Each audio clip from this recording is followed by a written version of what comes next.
Like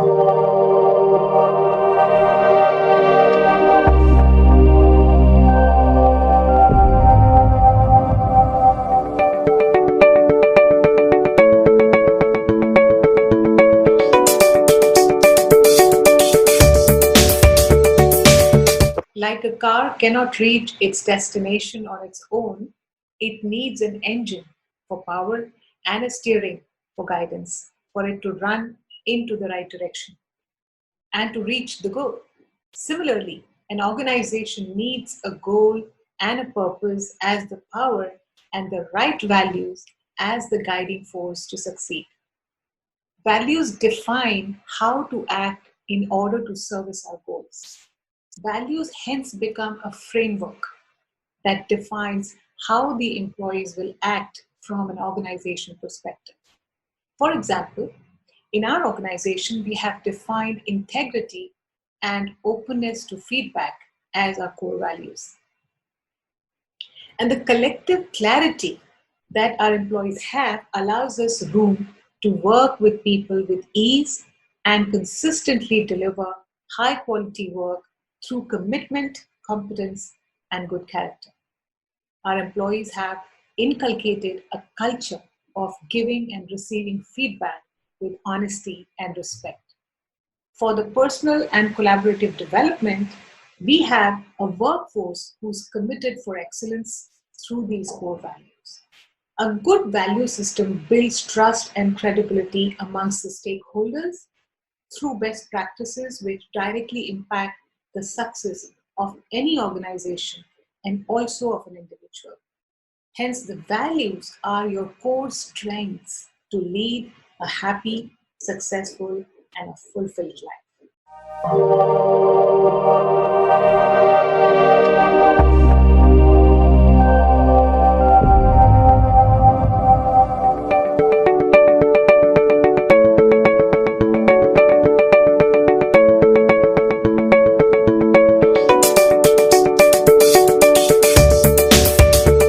Attitudes are very important. As Zig Ziglar said, it's your attitude and not your aptitude that will determine your altitude.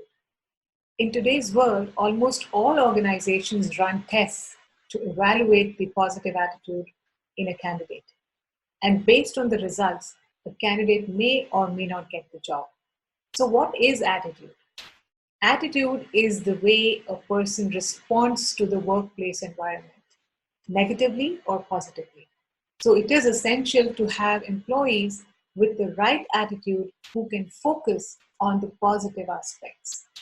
So how to focus on the positive aspects of any situation? It is easy to find faults around you.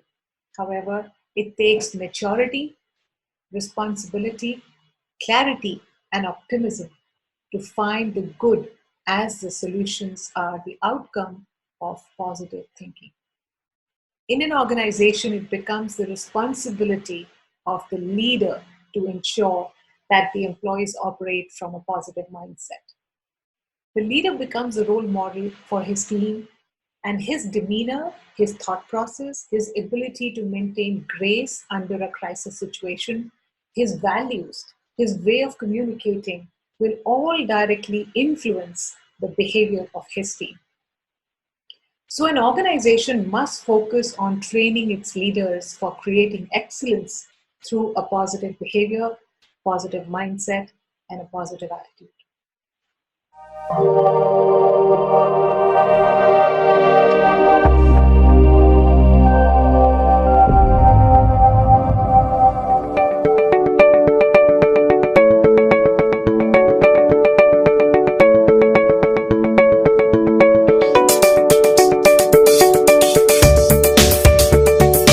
Transaction analysis is about identifying which ego states are present in our transactions so that we become more conscious of our thoughts and behaviors and ultimately have better and more constructive communications and transactions with the people around us. So there are primarily three main ego states: the parent state, the adult state, and the child state. So let's look at some of these aspects of each of these states. So somebody who operates from parent state would normally be lecturing or judging others or criticizing, because as a parent, he or she feels that they know a lot and they are supposed to control and judge and manage others. So in their transactions, in their communications, a lot of these lecturing and dictating will come out, which kind of becomes as a negative aspect of a parent ego state. They normally give advices and they talk people down and always try to take care of others and micromanage. So from an organization perspective, you will find people who operate from the parent ego state are normally micromanaging everything. Even if somebody comes late, they would say, hey, why are you late today? Every day you are late. Because in this kind of communication, you are criticizing, judging, and lecturing. Now let's look at the child state. The child state is the ego state where people operate from a very submissive, complying, passive kind of behavior. And they're usually playful, impulsive, and emotional, and sometimes throw tantrums because they're operating from a child ego state. And even this can be taken as not a very productive ego state. So when the leader asks you, why are you late to office, a child ego state person can respond in a very playful manner and say, well, oh, I thought it was okay to come late today, or something like that. And these things can go against the employee. Now let's look at the adult state. Adult state is normally an ego state where people operate from a very rational and objective point of view. The thought process is for seeking information or treating people as equals. So what we do in our organization, if someone had to come late, what would I do? I would say, hey, what happened? Is everything okay? Rather than judging and criticizing, I would try to seek information as to why the employee is late. And my employee would give the information and give the reason for being late. And I will treat that person as an adult, and my employee will respond to me as an adult. So an adult ego state is the most productive and most effective ego state to operate from, especially in interpersonal communication, interpersonal skills. I'm okay, you're okay. So if you are an adult and you're treating the other person as an adult with respect, the adult ego state is the best state to be in. And how it helps? It would help in building healthy relationships and focusing on a common goal, common objective, and working together in the same platform. So having respect for self and having respect for the other person.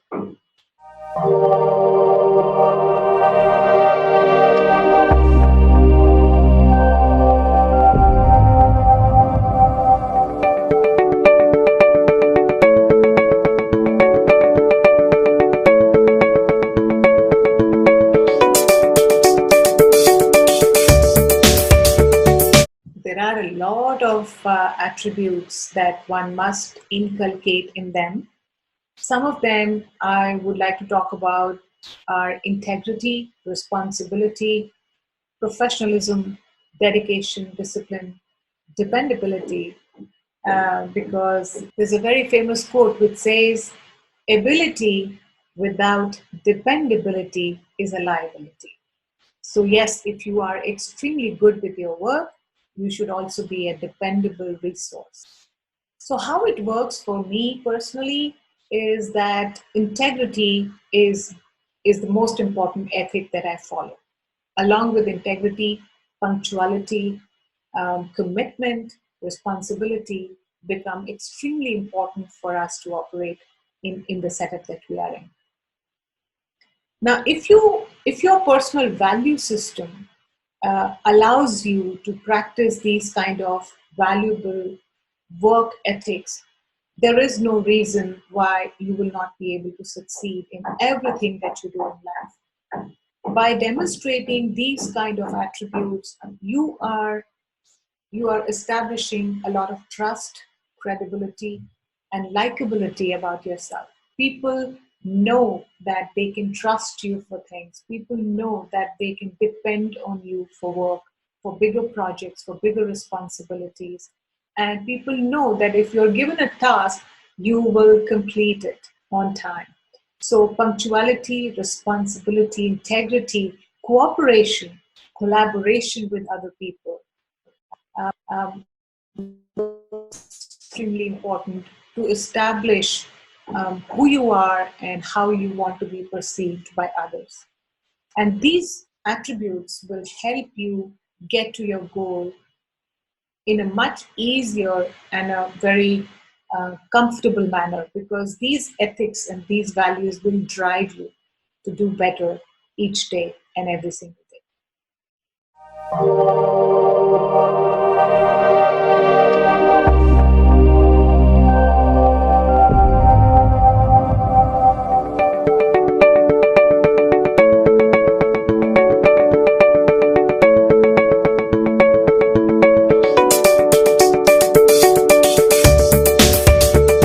Yeah, so one of the top values that we follow is a commitment, a promise, which originates from high integrity.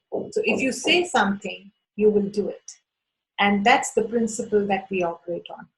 So if we commit to something, we will honor it, even if we have to move heaven and earth.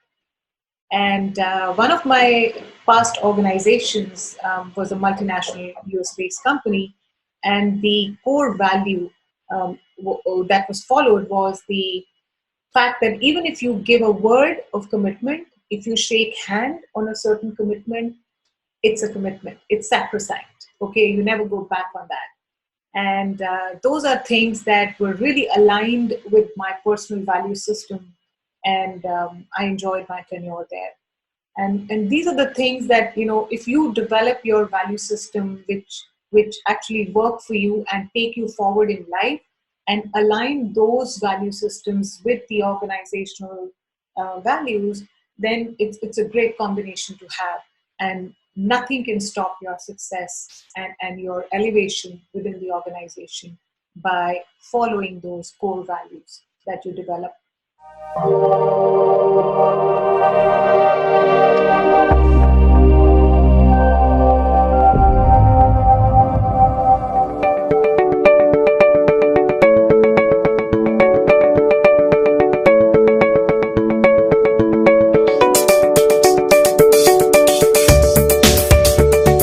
Values, attitudes, and emotions is what we are all made of.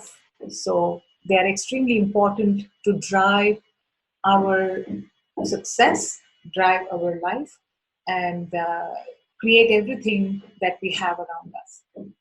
So some of the top values that I have operated from all my life are integrity, authenticity, responsibility, passion, respectfulness, hard work, optimism, sincerity, confidence, and energy.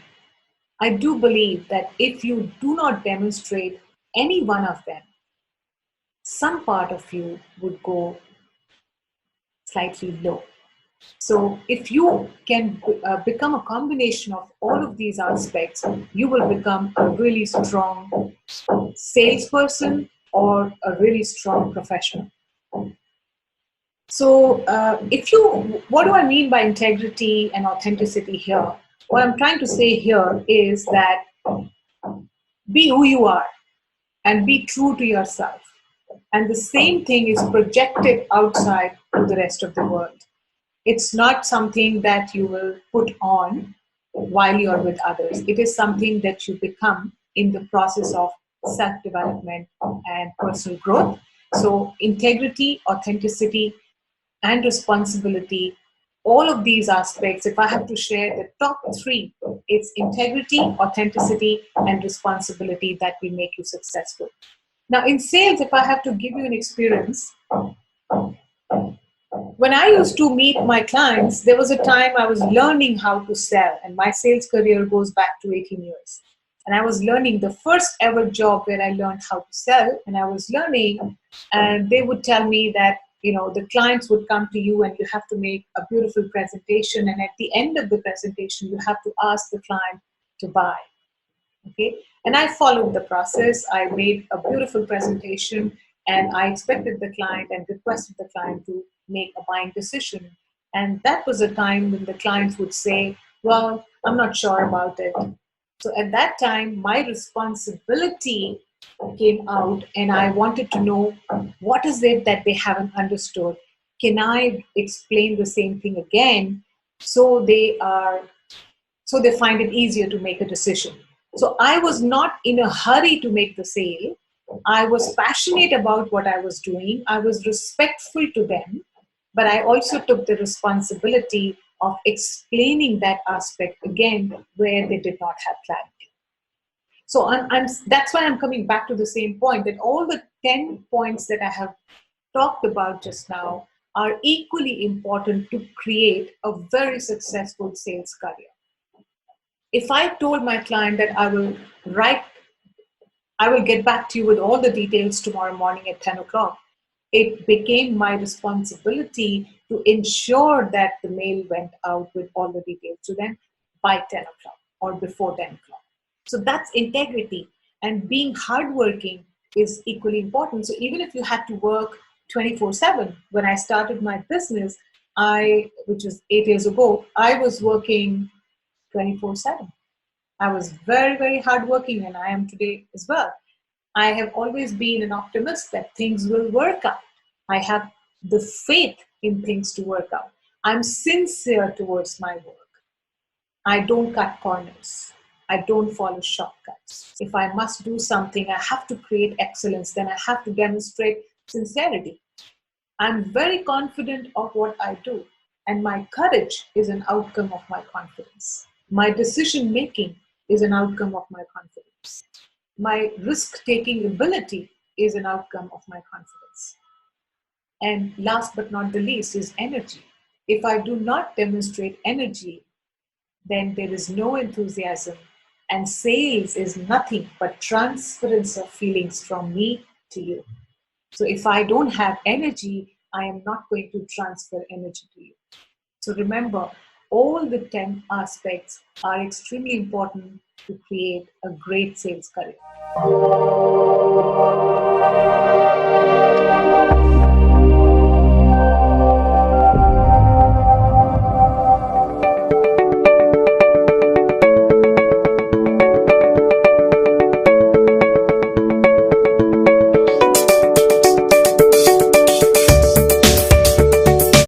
Okay, so let's first understand what values are. Okay, and how values are built, what are belief systems, what are attitudes, and what are emotions. So as we were growing up, when we're really small and we're growing up, based on what we see, what we hear, and what we experience, we form our belief system. And that becomes the blueprint in our subconscious mind. And as we grow up, grow older, we start using those belief systems as our guiding principles. So your values, your core values that you have developed based on, again, what you have seen, what you have heard, and what you've experienced, your values and beliefs guide you, like I said. And through those, through your attitude and through your emotions, what comes out is those values and belief systems. So you take an onion. Okay, onion has many layers. So your values are your guiding principles, which is the inner part of the onion. And what you have on the outside, the outer layer and the outer skin, is your attitudes, is your behavior, and emotions that you demonstrate through your tone of voice, through your expressions, through your hand gestures, through your words. Whatever is coming out is actually coming out from deep within, where your core values and belief systems lie. So if you become more self-aware and understand what's guiding you, where do you want to be, how do you want to be perceived, etc., you can rework on your belief systems. You can actually get rid of your old limiting beliefs and form the new empowering beliefs to guide you towards your success. So some of the core principles that you have to operate from are again going back to your ethics, your values, your attitudes are integrity, honesty, your responsibility, your authenticity. So what I want to do is I want to give you two short stories. And with that, I hope you will get the message that I'm trying to give here. And with that, I'd like to close my talk here. So the first story is about that little boy who went with his father for fishing. Okay, so both father and son went for fishing, and they were sitting there for many hours trying to fish. And after a while, the little boy caught a really big fish. Okay, bass fish. He caught really huge fish, and he was delighted and thrilled and screaming that, "Oh, I have such a big fish!" And he informed his father, "I've got this big fish." And the father looked at the fish and then looked at the watch in the hand and said, "Well, son, I'm afraid you will have to put the fish back into the water because it is still 2 hours less for the bass session." The fish was a bass fish. And the father said that we are still not in the bass season, we are 2 hours ahead. And it is unethical and not right to take this fish home. And the son was quite upset and he said, "No, Dad, such a big fish. I don't think I will ever be able to catch such a big fish ever in my life." And the father said, "Well, you will have to put it back because we are not in the bass season." And the boy reluctantly put the fish back into the water. And after 34 years, today he's an architect in New York City, and the guiding principles are still the same. He does the right thing even when nobody's watching. And he's known for his, truthfulness. He's known for his trustworthiness, and people are delighted to do business with him. So the other story is about an emperor who did not have any children, and he was looking for an heir. Okay, and he came out of his kingdom and invited a lot of children and said, "I'm going to give you an opportunity to become the heir of my kingdom. I'm going to give you all seeds to grow. Okay, and whoever has the best plant will become my next heir." So all the children got really excited, and they came, they picked up the seeds, they went back, they had really nice fancy pots, and they were nurturing the seeds, watering the seeds, doing everything possible they could to make sure they had the best plant. And there was this one young boy who, despite all efforts, could not grow even a sapling. And he was worried, and every day he would tell his mom that, "I don't know what is wrong with me, I'm not able to do it." And the mom said that, "Continue doing it, it's okay. Just do your best and don't worry about the best." So the day came when the king invited all the children back to the kingdom and said, "Well, come and show me your plants." And everybody came with their beautiful pots and plants, and there was this boy whose pot was empty. And he was standing in the queue, very scared and very sad. And then when everybody came, the king was looking at everybody's plants, and he spotted that little boy who had this pot which was empty. And he called him, he said, "Please come here." And the boy got scared. He says, "No, I'm going to be reprimanded now." But he was invited, and the king called him. He says, "Please place your pot on the earth." And he placed it there, and the king hugged him and said, "You are going to be my heir." And everybody was shocked because he did not even have the plant in the pot. And everybody had beautiful plants. So, and then the king said, "This boy was the most truthful and honest in doing what I had asked all of you to do. The seeds I gave you were not supposed to germinate. Those seeds were boiled seeds. And the only person who was truthful, who came back with no plant, is this boy. And so this boy deserves to be my next heir." So what both the stories, what are they telling us? They're telling us that honesty, being true to yourself, doing the right thing, being ethical, these are the values that are spotted. These are the values that are seen in you and noticed in you by the others, by senior management, by your peers, by your juniors, by everybody around you. Whatever you do, somebody is watching.